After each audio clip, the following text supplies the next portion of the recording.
you've got to do an in-depth market study.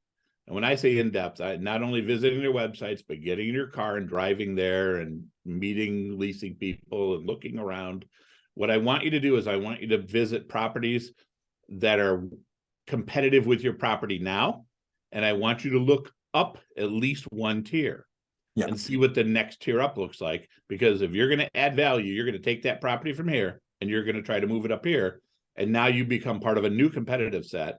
And it'll help you understand what you need to do in order to get rents that makes the whole investment make sense. So number one, market study. Yeah. And don't cheat it, right? Do it, really do it, because it is your entire business plan is based on that market study.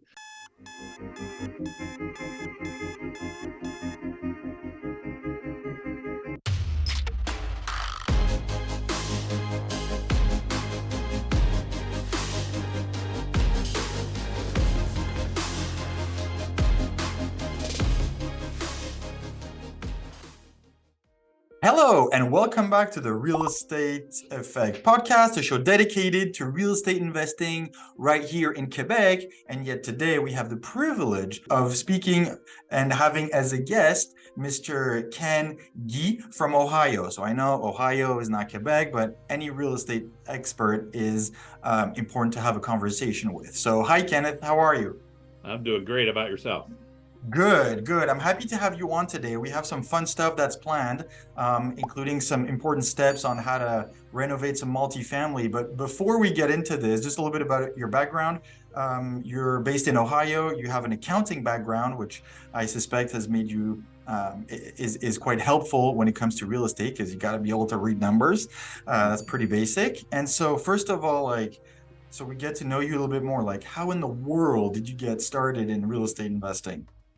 Yeah, it's actually quite a story. So I grew up in Toledo, Ohio, got my undergraduate in finance from the University of Toledo. I moved to Cleveland and I became a commercial lender for 5 years. Ooh. While I went to school at night at Case Western Reserve. It's a small private school, got my graduate degree and in accountancy. So part of the program there was trying to figure out what you want to do when you grow up. And it really did a good job of assessing your skills and your, what the world needs, and really set me to accounting. So I then left the bank, spent 7 years at Deloitte as a CPA, did some compliance work in the beginning. Then I did a lot of M&A work, a lot of transaction planning, a lot of M&A due diligence, all that kind of stuff.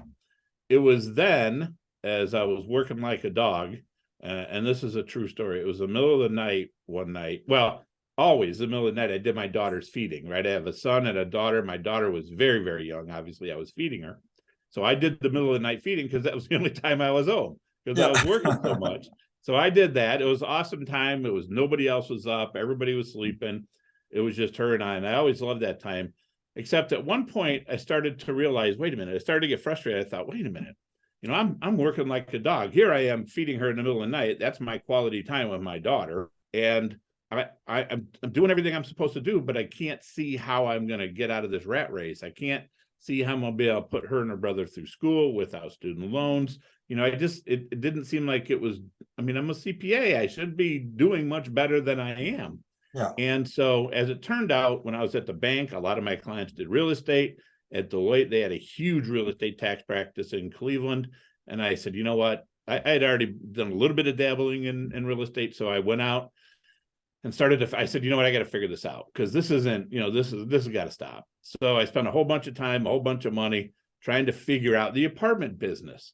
And over the next probably 2 to 3 years, I bought 3 properties, 3 small, only 20. One was 28 units, one was 22. I think the other one was 24, something like that, right? Okay, well, small is relative at this point. Yeah, relatively small properties. And 3 years later, I sold those properties. And I made over $500,000. And I was just, it just blew my mind. I thought, holy Jesus, are you kidding me? We're talking, late 99, 2000, 500,000, a lot of money now. It was even more back then. So I thought, you know what? Before, I could not figure out how I was going to do all these things I wanted to do with my family and stop working so much. Well, now I not only had a plan, but I knew it worked. And I did this while I was still working at Deloitte. I thought, man, this is interesting. So fast forward, to today. So obviously we stayed with real estate, right? Making that kind of money, how can you not stay with real estate? Yeah. So fast forward to today, we've helped hundreds of our investors, do life-changing things through real estate investing with us. We've, bought hundreds and hundreds of units and syndicated many deals. And we're actually forming our second private equity fund now to do exactly the same thing. But we've always stuck with multifamily. And, it was that first eye-opening experience that I had with my daughter that made me realize, man, I got to make some changes here. So that's what led me down that path. Yeah. And it's thank you for sharing how you got started. And it makes me think of my friend who's also starting in real estate investing. Well, he started a few years ago, and he was going over some of the deals and the numbers with his accountant. And at some point, the accountant stopped and was like, "Hey, whoa, like this is really good. Can I come in with you on the next deal?" And this is how he brought in pretty much his first partner / investor, because his accountant was just like flabbergasted by the returns, the numbers, and so on. So it's always a good confirmation and validation, like proof of concept, that your accountant wants to come in with you. And I guess you went through that. And now the 320 units that you bought, was that all part of a portfolio? Were they separate transaction, or how was it structured? Individual. So Okay. the first deal was 28 units, a small part of Cleveland called Shaker Square. It was by the Cleveland Clinic in Case Western Reserve, and a lot of good demand drivers in Cleveland, non-cyclical demand drivers, which is what brought me to the area. Mm-hmm. And then I just hyper focused on that neighborhood and got to know all the owners, and just kept hounding people until they sold off to me. And so those first 3 properties were individual sales, but all literally within a mile of each other. Okay. And did you go direct to the owner, or was it through an agent? Let's see, the first one, I think I answered an ad. This dates me right here. I answered an ad in the newspaper, right? They didn't even put ads in the newspaper. It worked. Anymore. It did. And the second deal, I think I just kept calling on people. And the third deal, I had developed some network because I had developed a good relationship with the development corp, the local development corp, who would take properties that were going to be condemned, and they got grants and everything and really resurrected them. And they wanted to sell that property to somebody in the neighborhood that they thought would take good care of it. And I did. And so it was through, it's like anything in life, right? It's always about the network. So that's how I bought the third one. Okay, nice, interesting. And that's a great way to get your feet wet. And I love how you say, like, oh, I bought some small properties, like 320 20-unit buildings, because for us that's like already like a good mid-size. For us, a small property is a triplex. But hey, it's all relative, and that's the beauty of it, huh? Well, it was important because I contemplated that early on when I was at Deloitte. I thought, see, what I bought was very deliberate because I was at Deloitte. I was already working, 1 billion hours a week. The last thing I had time to do was do something outside of work. Yeah. And so I thought, single, double. And every time I thought through that process, it felt like I needed to be involved in the leasing. I needed to be involved in fixing things. And I'm not very good at fixing things. Trust me on that.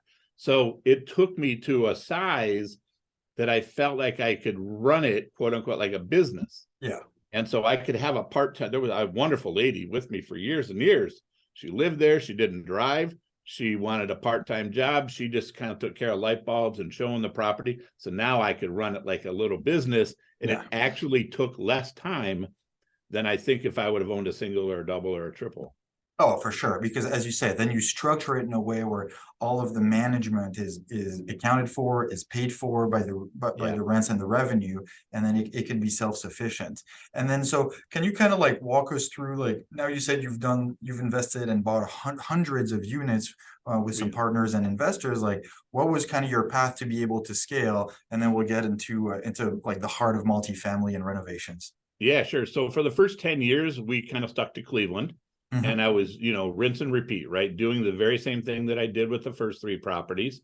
Mostly my own money. I had one partner that he and I would go together and do things, but it was basically no outside money. And about 15 years ago, I said, you know what? I understood the private equity world because of my time at Deloitte.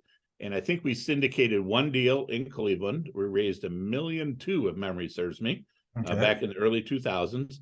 And then I thought, you know what, I can make money in Cleveland. It's hard, but I can do it. What if I actually went to a market where people want to live and they're dying to go there? And so 15 years ago, we went to Florida. And when we set up shop there, It's a lot easier. Hey, Mr. Investor, would you like to invest with me in Cleveland, or would you like to invest with me in Tampa? The decision is kind of easy for Yeah. investors. So it really made it a lot easier for us to to market and to syndicate. And I had a great deal of experience by then. I had over 10 years of experience, so I felt very comfortable, asking someone to trust me with their money. Yeah. Because that is very important to me. There's the CPA conservative guy in me coming out. I don't want to lose somebody's money. I wanted to make sure I understood what was going on. So, we've grown through syndications, raising money. We've always been the general partner. And about 3 years ago, we decided, because Florida's competitive, man, to try to get a deal. It seems like now everyone's plowing over there, and I've even seen some private equity funds that have a lot of properties that are now kind of like moving out of Florida and going to Arizona because they need to diversify. Yeah, it's about demand supply imbalance, right? People are moving to Florida like crazy. They're not building B-class properties because they can't. So we have this huge demand supply imbalance. But what happened was, about 3 years ago, we said, all right, syndicators, they go get the deal and then raise the money. Well, I said, we're just like everybody else trying to buy these properties. We got to stand out, right, without paying top dollar. I said, let's go back to this private equity model. Let's raise the money first and then go find the deal. And that has been tremendously successful for us. In our first fund, we raised $16.5 million. We ended up deploying that into 3 assets in Tallahassee, Daytona, Bradenton. They're doing really, really well. We're raising money for our second fund right now to do the exact same thing. But what it did was it made us incredibly competitive. Yeah. Because the guy who's got the money is much stronger buyer than the guy who still has to go raise it.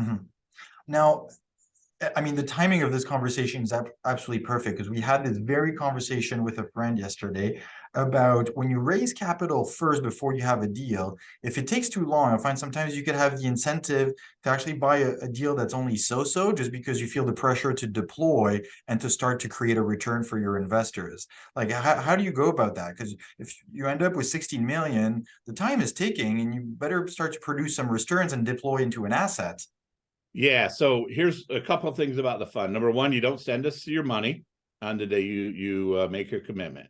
So we want you to stay invested in whatever you were invested in. We'll give you 4 to 6 weeks notice when we call the capital, so you have the time to move things around, transfer money, do whatever you got to do to send us the capital. So that's the first thing.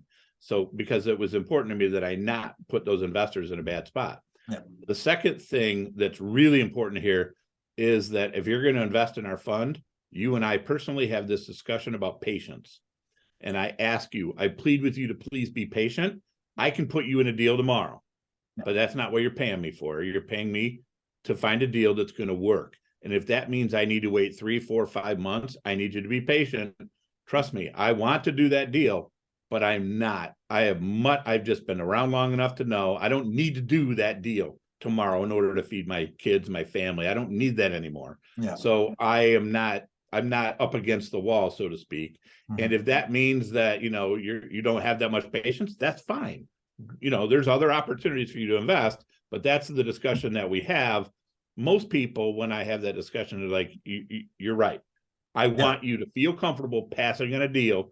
Don't let me pressure you into doing a deal, because having that conversation later about why we're not doing so well is much more difficult than having the patience discussion. Yeah, no, that's an excellent point. And I love how you say that you get that original commitment from your investor, but they don't need to send you the capital right away. They keep it, they stay invested wherever they're at. And then when you need it, then you'll actually do your call. So that's a really good point. So now, both of us, we love multifamily. Okay, let's be honest with that. It's a wonderful asset class. We love it. Now, depending on the type of product, the type of project that we do, we can create value, I was going to say, at different speeds. So whether we take a neglected property and reposition it within a year or 18 months and then refinance, or and then hold it long, a crucial part of the value add is obviously to go to renovate it, to optimize it, to give it tender love and care. And so I know you've kind of developed this 5-step method on what's important to renovate multifamily. And I was hoping you'd be able to share that with us today, because there's a lot of value for everybody who's listening in this recipe. Yeah. So hopefully I don't disappoint your listeners. but the first 3 of those 5 steps have nothing to do with renovating. Yeah. And let me explain. Fair enough. Number one, I want everybody to do, and this is the discipline. You've got to do an in-depth market study. And when I say in-depth, I not only visiting their websites, but getting in your car and driving there and meeting leasing people and looking around. What I want you to do is I want you to visit properties that are competitive with your property now. And I want you to look up at least 1 tier. Yeah. And see what the next tier up looks like. Because if you're going to add value, you're going to take that property from here and you're going to try to move it up here. And now you become part of a new competitive set, and it'll help you understand what you need to do in order to get rents that makes the whole investment make sense. So number one, market study. Yeah. And don't cheat it, right? Do it, really do it, because it is your entire business plan is based on that market study. Secondly, determine your budget. So remember what I said, I know where I'm going. Now I can determine what I need, and I'll determine a budget, a renovation budget. Early on, I'll revise our budget 5, 6, 7, 8 times, because I'm constantly learning new things, and I'm constantly willing to do that, to make those changes.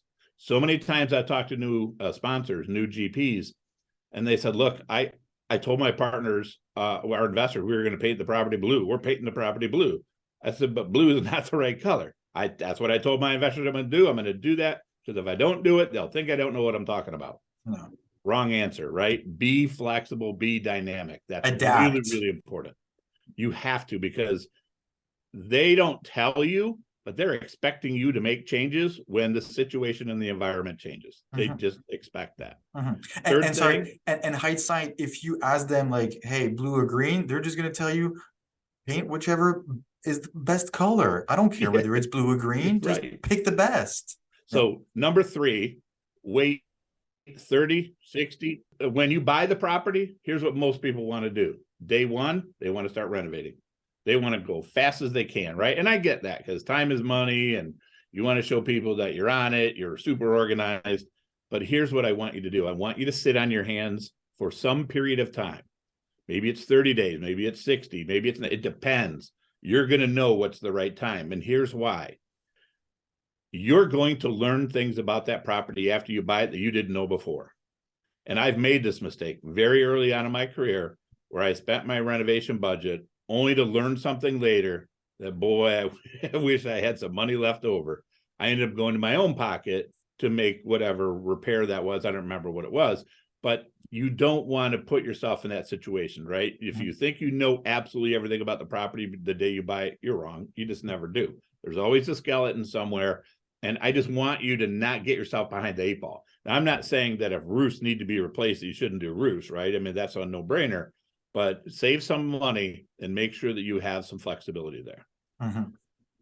Yeah, the my 4th step that I want you to do really is all now about the renovation. Yeah. It's outside in. I want you to think outside in when you renovate. So many times people say to me, look, I want to renovate inside the apartment because that's where people live. They don't spend their time wandering around the property. They spend their time in their unit. They want it to be beautiful, so on and so forth. And I will tell you that although you might find some prospective tenants that appreciate that, the reality of it is, if I can't get them to the front door because they're so turned off by the property, it doesn't matter what you do inside. And I have seen countless people make that mistake. They spent all their money behind that locked door, and I can't even get the tenant to the front door because curb appeal is bad. The amenity package is terrible, whatever. So you really want to do an outside in approach. I know it's curb appeal. I know that's so cliche to say, but don't let yourself get distracted off of that, because it really is that important. And the way we do it is we start as if a prospective tenant, I go out on the road and I walk. And what do I see as I'm turning into the property? What's the first thing that catches my eye? And then I just keep going from there. We get to the leasing office, then we show the amenity package. Then I take them to their apartment. My goal is to just wow them with the amenity package, right? I want them to see the pool, the fitness center, the outdoor grill that we've created, the outdoor TV, and just create this whole story of your whole family living there and loving that environment. Because when you do that, then when you take them to their unit, I'm not saying you skimp on the unit, but you don't need to rely on the unit now to wow them. You've already had them at hello, right? To use Jerry Maguire's term. So that's number 4. And the last thing, and we've kind of already talked about this a little bit, is I want you to be willing to reassess the plan, because as you're marching through this renovation, some things are going to cost you more than you thought. Your property manager, your leasing people, you're going to talk to them and they're going to say, look, man, nobody cares about that. They're asking about this. Like in Florida, you better have dog parks, right? People love their dogs in Florida. They even take them to the restaurants. You literally will go to a nice restaurant and see their dog sitting with them under the table. That's nuts. So that tells you better make sure you take care of the dogs. And so be willing to reassess that plan as you learn more. We do it all the way through, right up until the point where we're selling, right? We do one last pass through when we're ready to sell a property, and let's make sure it looks its best when we're ready to put it on the market. So those are the 5 steps that I want people to pay attention to when they're renovating. Some of it's common sense, some of it's not, but just stay disciplined and you'll be glad that you did. Yeah. And there was one point that you mentioned, and I feel like I've been in that situation, and I was quick enough to correct it. But like when you go outside in, is that there's no point of putting 50,000 and renovating the inside of a unit if on the next rain, water is going to infiltrate around your windows and leak inside. And I know it sounds so basic and everyone's like, yeah, obviously, but redo the roof, redo the outside, change your windows, make sure that all the caulking is done properly, because otherwise there's no point of putting fresh new gyprock inside because it's going to get wet. And so that's just exactly right. protect the shell first, and then you can work inside the egg. The other point I didn't make, when you think about a renovation, everything I do to the common areas, I do one time. It's one project, it's one expense, it's one check, it's one whatever. Everything I do in the units, I'm doing it over and over and over and over, and it just really gets expensive fast. So lots of reasons to do it this way. Yeah, that's a very good point too. And also how you allocate your renovation budget on sometimes making some of the common spaces maybe a little bit better, because you're not going to be able to replicate 30 times into the unit. So makes sense. And then usually, like, what kind of strategy do you follow? Is it buy and hold? Do you usually resell, or how do you go about it? Yeah, that's a great question. We typically we're true value add firms. So we go in, we add our value. We typically hold 3 to 5 years. Okay. We save some for the next guy. The reason we do that, we do it for a lot of reasons. The least of which is when I've learned this over the years. When you send your investors not only their capital back, but a large check in addition to that, you have just firmly put your stake in the ground that you killed it on this project. Yeah.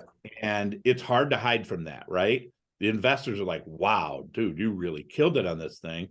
And so that's the first thing they notice. On a refinance, they get some of their money back, or a lot of their money back. The 30% of the equity still sitting in the property. So they might feel cool, but they don't feel nearly as cool as that. Yeah. Secondly, people always get exercised about the tax issues.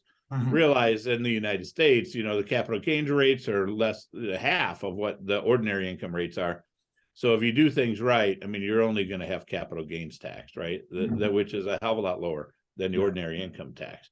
And then the last thing is, I like, and we know because we talk to our investors, when they get that money, they now have an opportunity to reassess their life situation and after that 3 to 5 year period and say, okay, am I still cool? Am I still good? Do I want to reinvest this and go for round 2? And I feel like some of them have kind of alluded to this, but it gives them that control back, right? It's not like they gave me their money and they're not going to see it for 15 years, right? Yeah.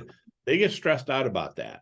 And so what I've found most investors do is they give themselves a little reward and then they invest the rest back with us. That's what they typically do. Yeah. And that's what I was going to ask, like out of that, and you may not have the numbers exactly with you, but like roughly what's your, I was going to say retainment ratio or reinvestment um, proportion when you pay back after disposition of an asset?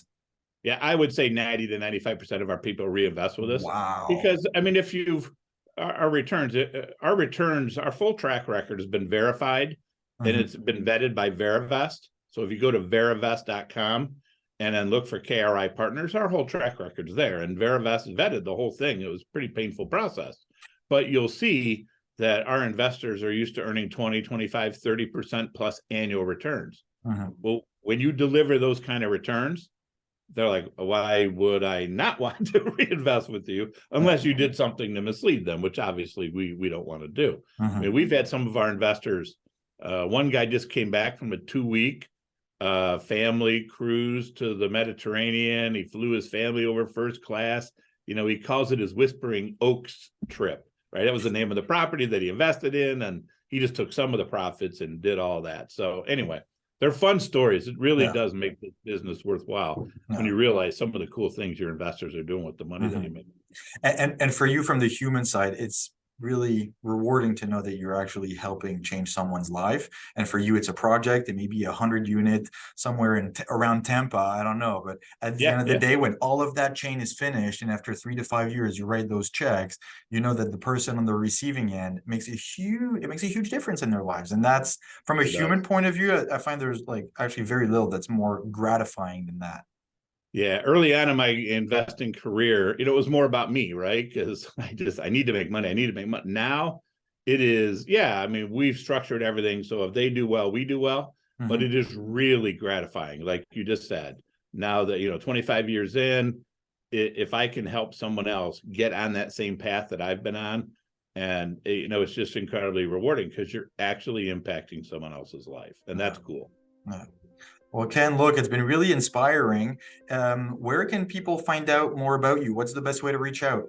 Yeah, so go to our website, kripartners.com/invest, and it'll take you to, we'll get your email and stuff, of course. That's what we do. And then, you'll get access to all of our stuff, some of our current offering, our fund offering, some testimonials from our investors. You'll have access to the Veravest track record. We'll take you right there. KRIpartners.com/invest. That's the best way to reach out to me. And then you can get Perfect. right on my calendar should you be interested in taking it to the next step. Sure. And we'll make sure to put it in the show notes as well. So Thank you. there's a direct link. Hey, Ken, thank you very much for coming today to share your experience and give all of us some good tips. It was a real pleasure to have you over. Thanks so much for having me. All right, and to everyone listening, as usual, thank you so much for staying till the end. If you're well, when you're still here, and I should have reminded you at the beginning. It's important to share this episode with a friend who you think could benefit from this conversation. Leave us a rating, leave us some comments and some feedback. I try to respond to absolutely everything we get. So thank you very much. Keep researching your market, make some offers, and I will talk to you next week. Thank you.